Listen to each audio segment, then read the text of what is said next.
मी अण्णासाहेब पाटील प्रशाला या प्रशालेमध्ये शिक्षक या नात्याने काम करत आहे।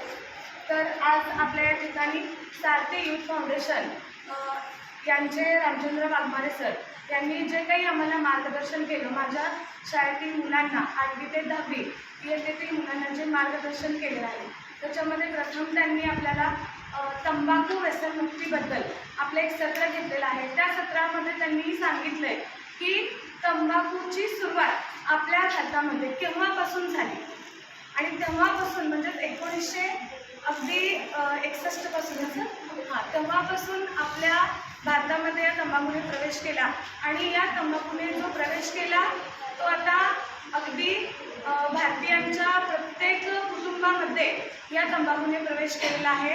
त्याचबरोबर बरीच जनता ही तंबाखूने व्यसनाधीन झालेली आहे आणि या तंबाखूचा परिणाम आपल्याला बघतोयच आपण की बरीच जनता ही तंबाखूमुळं मरण पावत आहे, हे आपल्याला आता दिसून येत आहे। आणि खरंच या व्यसनाधीन समाजाला या तंबाखूच्या विळख्यातून जर बाहेर पडायचं असेल तर अशी सत्र खरंच गरजेची आहेत। आणि सारथी युथ फाउंडेशन हे जे काही काम करत आहे ते खरंच अगदी खूप अभिमानास्पद कौतुकास्पद असं त्यांचं काम आहे, असं म्हणायला काहीच हरकत नाही।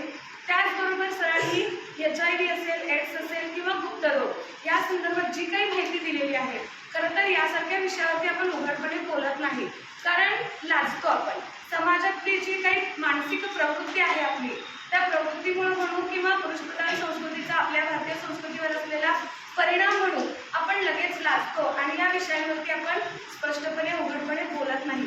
परंतु सरांनी की बाबा HIV कशामुळे होतो, एड्स कशामुळे होतो, HIV हा विषाणू कशा पद्धतीने आपल्या शरीरामध्ये संक्रमित होतो आणि त्याच्या पुढे जाऊन एड्स कसा होतो, त्याचबरोबर गुप्तरोग हा काय आहे आणि त्याच्यासाठी आपण कोणत्या ठिकाणी जाऊन त्याचं निदान केलं पाहिजे, या संदर्भात जी काही माहिती दिली खरंच अगदी खूप छान अशी माहिती त्यांनी दिलेली आहे।